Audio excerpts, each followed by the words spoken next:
박정생과 함께 자신있고 신나게 만점을 받는 자신만만 국어. 안녕하세요 5학년 친구들. 자 오늘은요 몇 단원? 자 9단원 추론하며 읽기 공부해 보도록 할 건데요. 자 오늘 교과서 개념 찾기 해보니까 여러분들 추론하며 읽는 게 무엇인지 그 개념부터 정확하게 좀 알고 시작해야 되겠죠. 사실 얘들아 그냥 아무 생각 없이 책을 읽는 사람들이 좀 더 많을 거야, 그지? 그런데 얘들아, 우리 그냥 아무 생각 없이 우리가 글을 읽고 이럴 것 같으면은 뭐하러 이제 공부를 하겠니? 여러분들 뭔가 우리가 글을 읽을 때요. 그러니까 책을 읽을 때 머릿속으로 사고작용이 일어나야 돼요. 즉 생각을 하면서 글을 읽어야 되는데요. 우리가 오늘 자 포인트를 딱 잡아야 되는 건 뭐냐면 추론이라는 걸 하면서 글을 읽어보는 겁니다. 알겠죠? 자 그러면 우리 먼저 개념 잡는 핵심 용어부터 살펴보도록 하자.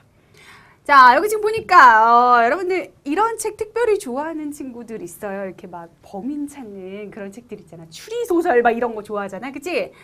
책을 읽고 함께 범인을 추론해보자 라고 하는데 범인의 빨간 망토야 하고 그러니까 범인을 빨간 망토라고 생각할 만한 뭔가 단서가 있겠지. 그러니까 이렇게 우리가 뭔가 이 사람이 범인이다 뭐 저 사람이 범인이다 라고 생각을 해보는 거잖아. 그러니까 이런 과정이 뭐냐면 바로 추론인 거예요. 자 그러면 추론이라는 용어에 대해서 정리해 보도록 하자. 미루어 생각하여 의견이나 이론을 조리 있게 말하는 것, 이걸 뭐라고 한다? 바로 추론이라고 합니다. 알겠지? 뭐라고? 미루어 생각해 보는 거야. 그러니까 추론은 딱 이미 나와 있는 걸 가지고 그 결과물을 얘기하는 게 아니라 결과물이 나와 있지 않은 상태에서 짐작해 보니까 미루어 생각해 보니까 이거 같아 라고 생각을 하는 거죠. 자 오른추에 말할 논자 한자는 이렇게 만들어져 있어요. 보세요. 자 그 다음 이번에는요 그 빨간 망토가 누군지 선생님은 사실 잘 모르겠지만 여기 보니까 뭔가 빨간 애가 지금 여기 있네. 아하 단서를 찾았다냥.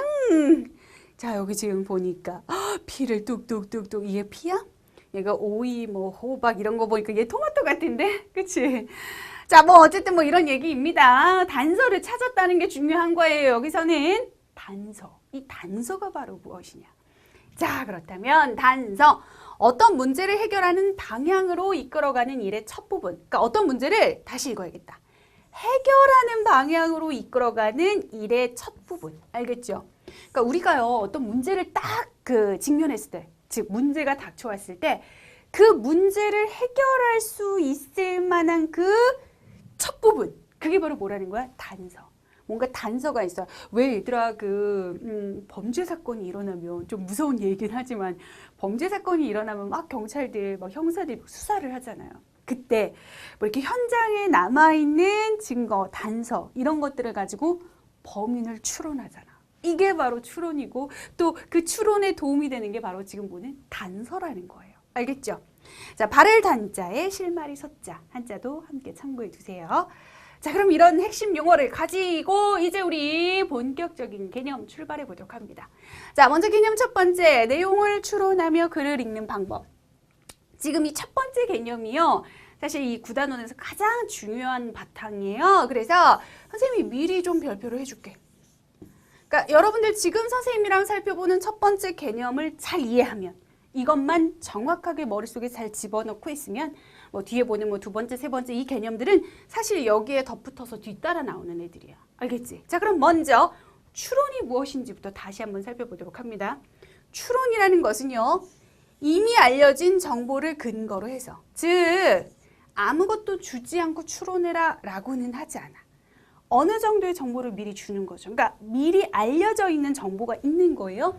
그걸 근거로 해서 다른 판단을 이끌어내는 것. 자, 이끌어내는 거야.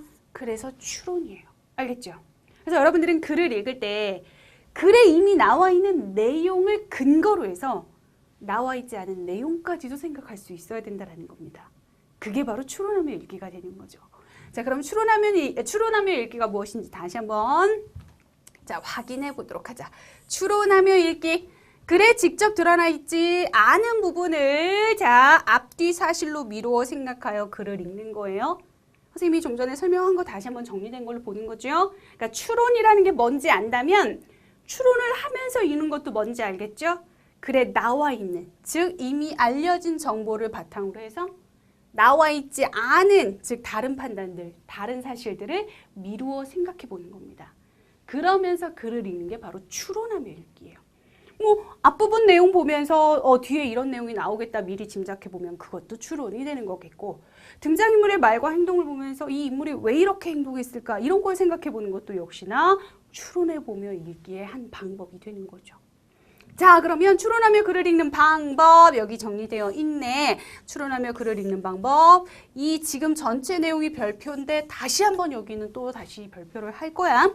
자, 우선은 추론하며 글을 읽을 때 글에서 찾을 수 있는 단서가 있다면 그 단서를 잘 찾아서 확인을 해야 돼요. 단서. 그 다음 자신의 경험을 떠올리는 것도 좋아요. 그러니까 여러분들이 그 추론을 할 때 글에 있는 것만 바탕으로 하지 마시고요. 즉 글에 있는 것만 근거로 삼지 말고 등장인물이 여기서 왜 이런 행동을 했을까? 나도 비슷한 경험을 한 적이 있는데 나는 그때 이러이러한 까닭 때문에 그런 행동을 했어. 그렇다면 이 인물도 그런 까닭이지 않을까? 라는 식으로 내가 이미 한 자신의 경험을 떠올려 보면서 글의 내용을 추론해 볼 수도 있는 겁니다. 그래서 글에 있는 단서가 그 근거가 되기도 하지만 내가 해본 경험, 자신의 경험이 그 단서가, 그 추론을 하는데 단서가 될 수도 있다는 거죠. 그러니까 뭔가 그 해결에 실마리를 줄 수도 있다는 거죠. 자, 그래서 추론하며 글을 읽는 방법, 그래서 단서 찾기, 자신의 경험 떠올리기. 잊지 마세요. 자, 그러면 이렇게 추론하며 글을 왜 읽어야 하는 걸까? 그냥 읽으면 되지. 왜 도대체 추론하며 글을 읽어야 하는 걸까? 추론하며 글을 읽을 때 좋은 점 보도록 합시다.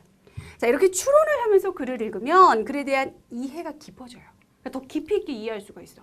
근데 너무 당연한 게 선생님이 아까 얘기했잖아. 진짜 머릿속에 아무런 상호작용 없이 그냥 아주 뭐라고 할까? 그 수동적인 자세로 글자만 읽어내려고 하는 사람도 있다니까, 책을 읽을 때. 그러면 그 책의 내용이나 의미가 마음속에 머릿속에 남지 않아요. 그쵸? 근데 뭔가 이렇게 추론을 한다라는 것 자체가 머릿속으로 끊임없는 사고작용이 일어난다라는 거고, 그런 자세로 책을 읽으면 당연히 글에 대한 이해가 깊어질 수밖에 없는 거야. 그치? 자, 그 다음 글에 직접 드러나 있지 않은 내용에 대하여 생각해 볼 수도 있고요. 또 우리가 글을 읽다 보면 어려운 낱말을 또 만나게 돼. 우리가 모든 낱말의 뜻을 다 알고 있는 건 아니니까. 그치? 그런데 그런 어려운 낱말의 뜻을 딱 만났을 때 글의 앞뒤 사실, 뭐 그 낱말의 뭐 앞뒤의 내용 이런 것들을 살펴보면서 뜻을 짐작해 볼 수도 있는 거죠. 그래서 추론하면서 글을 읽으면 이렇게 여러 가지 점이 좋습니다. 됐어요. 가장 중요한 핵심 내용이라고 했습니다. 자, 그럼 이제 예를 볼까? 여러분들 국어교과서 218쪽의 글을 읽고 밑줄 친 문장의 내용을 한번 추론해 보는 건데요. 자, 여기 그림도 확인해 보세요. 여기 봐봐. 내가 아무래도 올 겨울을 넘기지 못할 것 같구나. 어머니, 왜 자꾸 그런 말씀을 하세요? 할머니께서 그런 말씀을 하실 때마다 아버지께서는 소리 없이 우셨고 우리 가족 모두는 가슴이 미어졌습니다. 할머니의 그 반년은 날마다 겨울이었습니다. 여기 밑줄 친 부분을 보는 거죠. 할머니의 그 반년이 날마다 겨울이었대. 근데 보니까 얘들아, 여기 그림 봐봐라. 여기 바깥에 꽃이 폈어. 뭐 개나리, 뭐 이거 벚꽃이냐 진달래냐 뭐 벚꽃 같아. 하여튼 이 봄꽃이죠, 봄꽃. 이미 밖을 보니 봄이 온 거야. 계절상으로는 봄이 왔는데 이 가족들은 보니까 막 두꺼운 외투에 막 털장갑에 목도리에 이 뭐야 이거? 봄인데 왜 이렇게 하고 있는 거야? 겨울인 척 하고 있는 거죠. 겨울 옷차림을 하고서는 겨울인 척 하고 있는 거예요. 자, 그래서 여러분들이 이제 이 장면을 이제 잘 살펴보면서 도대체 왜 할머니의 그 반년은 날마다 겨울이었을지를 한번 생각해 보는 겁니다. 자, 그럼 우리 한번 추론해 보도록 할까요? 우선은 그래서 찾을 수 있는 단서를 확인해 보면 가족이 할머니 방에 들어갈 때마다 겨울옷으로 갈아입었어. 겨울이 아닌데도, 그치? 자, 비슷한 자신의 경험을 한번 떠올려 보니까 우리 가족도 편찮으신 할머니를 즐겁게 해드리려고 한 적이 있어. 그러니까 경험을 떠올려 보니 이런 이유로 그러니까 우리 가족은 할머니를 즐겁게 해드리려고 했는데 할머니가 어떤 상태였을 때, 편찮았을 때 이렇게 해드린 적이 있었다는 거야. 그럼 뭔가 좀 비슷한 점이 있겠죠. 왜 굳이 이렇게 겨울옷을 입을까? 바로 자, 이제 추론한 내용을 살펴보도록 할게요. 할머니께 겨울이 끝나지 않은 것처럼 보여드리려고 하는 거죠. 그래서 할머니께서 반년 동안을 겨울로 느끼시는 그런 상황이 된 겁니다. 왜 그럴까요? 할머니가 아유 내가 올 겨울을 넘기지 못할 것 같구나. 근데 겨울이 딱 끝나버렸어. 아이고 겨울 끝났구나. 나는 이제 아프니까 이제 하늘나라로 가야 되겠구나. 이렇게 되면 안 되잖아. 그러니까 할머니가 지금 많이 편찮으시고 의지도 많이 약해지셨고 그런데 할머니가 겨울을 넘기지 못할 것 같다라고 말씀을 하시니까 그 기간을 겨울을 길게 끌고 가면서 할머니와 좀 더 오래 있고 싶은 그런 가족들의 마음, 가족들의 사랑이 이렇게 드러나 있는 겁니다. 자, 궁금한 아이 하나 더 살펴보도록 할 건데요. 지금 보면 추론하면서 우리가 글을 읽어봤어요. 이렇게 추론하면서 글을 읽으면 왜 좋아요? 글에 대한 이해가 깊어지고요. 글에 직접 드러나 있지 않은 내용에 대해서 생각해 볼 수 있고요. 또 어려운 낱말들도 짐작할 수 있기 때문인 거죠. 앞에서 우리 개념 잡기에서 살펴봤지만 그래도 이렇게 실제로 글을 가지고 해보니까 어때요? 왜 좋은지 직접 한번 여러분들이 느껴봤을 겁니다. 자, 이제 다음 개념 2로 가보자. 내용을 추론하며 글을 읽기. 자, 그럼 이제 앞에서 봤던 개념 1. 자, 그걸 가지고 이제 나머지는 뭐라 그랬어? 비슷하거나 혹은 덧붙는 내용들이니까 앞에서 배웠던 거 생각하면서 나머지 보는 거예요. 추론에 대해서 잘 배웠습니다. 그럼 이제 내용을 추론하면서 글을 읽어보라는 거예요. 자, 그때 우리가 할 수 있는 게 뭐가 있냐면 글을 읽기 전에요. 책의 제목, 그림, 차례 이런 것들을 좀 살펴보면 내용을 추론할 수 있어요. 그러니까 글을 얘들아 읽으면서만 하는 게 아니라 글을 읽기 전에도 제목을 보고 그림을 보고 차례를 살펴보고 이런 것들이 글의 내용을 추론하는 데 도움이 된다는 거죠. 자, 그리고 글을 읽으면서는 어떻게 해야 되겠어? 내용을 추론하면서 글을 읽어야 되겠고요. 여기 인물의 말과 행동 잘 살펴보셔야 돼요. 인물의 말과 행동을 통해서 글의 배경이 되는 시대 상황을 추론해 보는데요. 우리 인물이 뭐라고 말하는지, 어떤 행동을 하는지, 그리고 왜 그런 말을 하고 왜 그런 행동을 하는지를 생각해 보다 보면 당시에는 이랬겠구나라는 게 우리 짐작이 되거든요. 즉 글의 배경이 되는 시대 상황을 우리가 알아볼 수 있다는 거죠. 그래서 이런 식으로 추론해 보기도 하고 또 추론한 내용을 바탕으로 해서 이어질 이야기를 생각해 보고 친구들과 얘기해 보는 거죠. 그러니까 혼자만 생각해 보는 것보다는 우리 생각을 나눠보는 게 훨씬 더 좋다라는 거 이미 여러 번 배워서 실제로 느껴봤을 겁니다. 자, 이렇게 추론하면서 책을 읽는 거예요. 글을 읽는 거예요. 자, 얘들아 요거 잠깐 다시 한번 발표할 테니까 글을 읽기 전에도 이런 것들을 살펴볼 수 있구나라는 거 잊지 마시고요. 여러분들 글을 읽으면서는 인물이 하는 말과 행동 주의 깊게 살펴보는 것도 잊지 마세요. 자, 그럼 이제 예를 통해 살펴보도록 할 건데 내용을 추론하며 해기오는 서쪽 창을 한번 읽어보도록 하는 겁니다. 자, 인물의 말과 행동을 볼 건데요. 홍교리 부인이요. 나리는 천주학쟁이가 아니다 라고 말을 해요. 그것도 장이한테 거듭거듭 이런 말을 하는데 자, 이 말과 행동을 통해서 추론해 볼 수 있는 상황은 천주학을 공부하는 것이 매우 엄격하게 금지되는 시대였을 거다라는 거죠. 자, 천주학쟁이가 아니다라고 강조하는 거잖아. 그치? 그건 천주학을 공부하면 안 되니까 이렇게 아니라고 강조를 하는 거겠죠. 만약에 천주학을 공부하는 것이 막 권장되는, 장려하는 그런 사회였다면 그렇다면 어떻게 해야 돼? 뭐라고 말했겠어?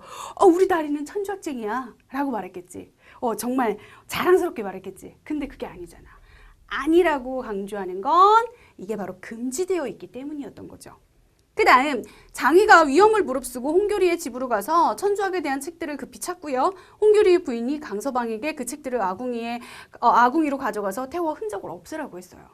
자, 인물이 하는 행동, 장이가 왜 이런 행동을 했을까, 홍교리 부인이 왜 이런 행동을 했을까를 잘 살펴보면 자, 당시의 시대 상황을 역시 추론해 볼 수 있는데 천주학 책을 가지고 있는 것만으로도 죄가 되는, 그러니까 천주학 관련 책을 가지고 있고 천주학을 공부하고 그런 사람들은 이제 여기 아까 말한 것처럼 천주학쟁이라고 한다면 그러한 천주학쟁이는 뭐예요? 죄인이 되는 그런 시대였던 거죠. 그래서 천주학 책을 가지고 있는 것만으로도 죄가 되니까 이렇게 뭐 한 거야? 책들을 태워서 흔적을 없애는 거죠. 자, 인물의 말과 행동 살펴보니까 당시는 이런 시대였구나라는 것이 여러분들이 그 시대에 살지 않았어도, 그치? 글에 있는 내용을 통해서 충분히 짐작해 볼 수 있는 거예요. 이게 바로 뭐예요? 추론을 하는 겁니다. 됐죠? 실제 예를 살펴봤어요. 자, 다음 개념 3. 내용을 추론하며 글을 읽고 그 내용에 대하여 토의하기. 자, 우리가 글을 읽고 나서 땡이 아니라 그 내용과 관련해서 토의도 해보는 건데요. 우선은 내용을 추론하면서 글을 읽는 게 제일 먼저죠. 그렇죠? 그리고 나서 글의 내용 가운데서 함께 생각해 볼 만한 문제를 토의 주제로 정해요. 자, 토의 주제가 있어야 돼요. 그래야 이제 그 주제를 가지고 토의를 하겠죠.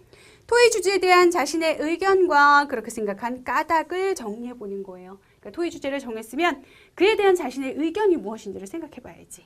그리고 토의할 때 지켜야 할 점을 생각하면서 토의에 잘 참여하면 되는 거겠죠. 자, 그래서 우리가 이번 단원에서는 내용을 추론하면서 글을 읽는 걸로 땡이 아니라 또 글의 내용을 바탕으로 함께 토의해 보는 것까지 진행한다라는 거 잊지 마시고요. 자, 그러면 예를 보자. 먹기 싫은 건 먹고 입기 싫은 옷 입고 하기 싫은 일 하고 이런 글을 배우게 될 건데요. 자, 내용을 추론하면서 글을 읽고 이 내용에 대해서 한번 토의를 해 볼 때, 자, 이런 주제를 정해 본 겁니다.